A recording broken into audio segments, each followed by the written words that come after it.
Yes, ladies and gentlemen, this is my version of the Racing Bulls Austin livery. Now, I should explain this. This is more like what I was thinking of. I'm not entirely sure what the orange bits were, but I've turned all the little balls at the back orange. But yes, other than that, this is it's got a bit very much of a Lotus Live.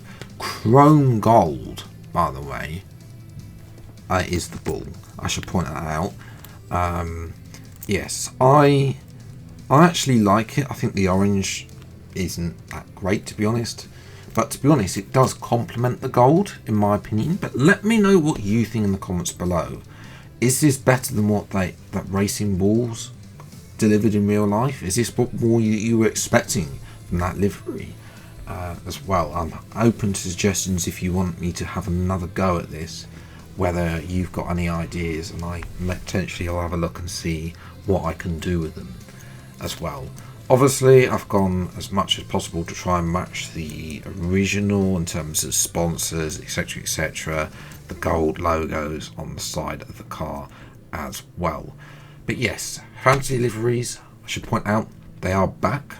Shouldn't have been this late into the game cycle. The game's been out 5 months already, but they are back and they are coming. More and more will be coming over the winter period, so stay tuned for that. And we're here, ladies and gentlemen, at Austin, of course, the United States Grand Prix, not Mexico, not Brazil, because I rarely actually race around Austin these days in career modes, because it doesn't provide as much. We saw how boring the race was in IRL, can be like that in the game too as well. Race strategy is a one-stop then from, well, you know, there's a bit of ifness, but it's a one-stop medium to hard. This is a 50% race, so 28 laps of Austin to come. 5 red lights for the United States Grand Prix here in Austin, and away we go. And it's a good start, better than Hadjar, excuse me. And I'm going to go up the middle of Stroll and Albon, down the inside of Tsunoda. Can I get down the inside of both Ferraris? I think that is down the inside of Leclerc. He's on that, looks like on the hard tyres, and I think that's Hamilton on the softs who will cut in front as well. And that looks like Hamilton, he's getting the move on. Obviously on the soft tyres, if he's doing a two-stop, he can't be stuck behind some of the medium tyre runners. You know, this is much more interesting strategy than we've got in IRL. But I'm going to get down the inside now of Antonelli as well, which will be make the Italians' hearts sank, because obviously he will not want to be behind a Racing Bull.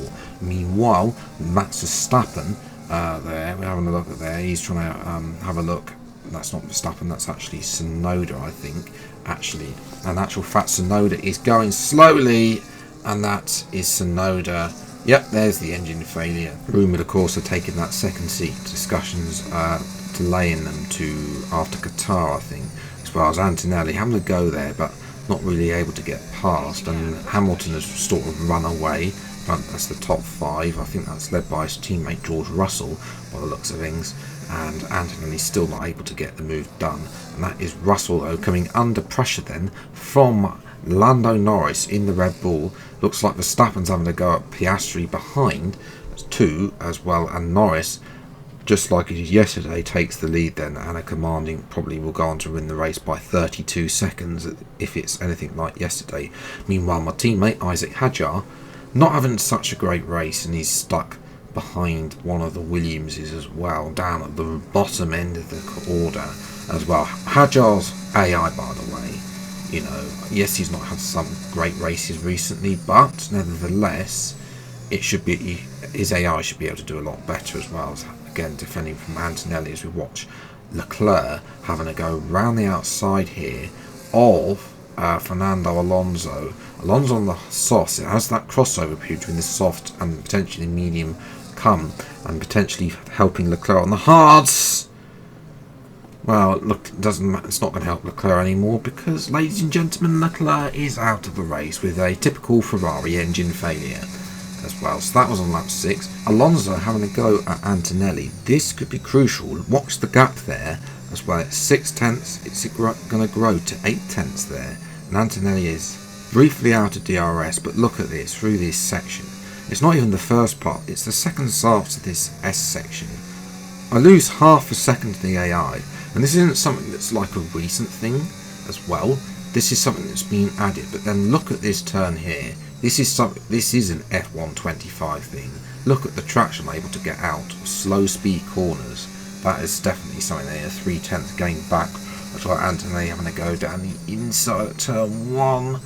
Now defend the outside there and keep what is now P4. There's a few people that made their stops, Hamilton and Alonso, as well as Verstappen. Moving on to a 2-stop strategy as Antonelli again has another go.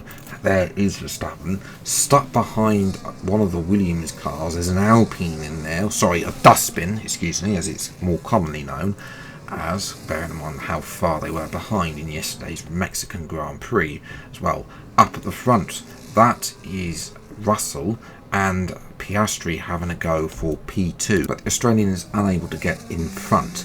Meanwhile, back to my POV, it's time to come in. Look at the rears, 65% on the rears. It seems I did want to. This was my other reason for doing the 50% race, is just to try me out on the tyre wear, just to see if it's just as awful as on 35%. And the answer to that is yes, 65% on the rears as well. Also, to give you a little bit more action, 2.5 second stops, that's very good. The no delays have been held up by Albon, which is good. Hards will go on, that will take me to the end of the race. They've also updated the tyre compounds recently. There is Bortoleto as well. So Bortoleto has done a stop already. So there has been some undercuts. He is on a 2-stop, by the way, as well. So obviously the undercut 2-stop might be a little bit faster, but in this stage of the race, but bearing in mind they have to make another stop, we do not, and that's the same for my teammate. We saw him start on soft tyres. He's come out behind. He's just behind. Alex Albon just comes out in front of him, which is unfortunate for him as well. But yeah, this is the first time I actually raced Bortoleto as well. But saying that, watching this bit, he actually lost a bit more than the usual 3/10 there as he got onto the edge of the onto the edge of the track there, and unable to get the traction he wants there. So we're watching a Dustbin having a go at Gasly and his Dustbin down the inside of Lance Stroll there as well. As we move to lap 18, Alonso was the first of the soft runners to come in, and he'll be the first of the medium runners, 2-stoppers, to make their final stop onto a set of medium compound tyres. Another to make their final stop, Lewis Hamilton. He's come out behind Bortoleto, is yet to make his final stop. I presume Bortoleto's done things slightly differently, 2 sets of mediums, which is why he's slightly out of sequence. But Hamilton's got past there, and Hamilton is on fresh mediums. Mine are going off like a mouldy bit of cheese, and just like that, all I'm able to defend in one DRS zone, Hamilton just breezes past, and there's just nothing. I can't defend that as well. So Hamilton is up to back up into P5 there. So watching my teammate, him and Bortoleto have finally made their pit stops as well, but they're not really able to do anything. They're circling way outside the points. The one stop there, was definitely less time. As we're watching, Gasly in his Dustbin is pulling in miracles here. He's going to have a go at Antonelli. Antonelli pitted about 5 laps after I did. Really weird. He's actually done less laps on me on the hards, but Anthony's able to defend, and now Alonso is slicing through the hard runners. The only one who's actually making any moves on the 2-stop of the 2-stoppers as well. But for Alonso, he's not able to get that position back, and he's some 7.5 seconds behind me.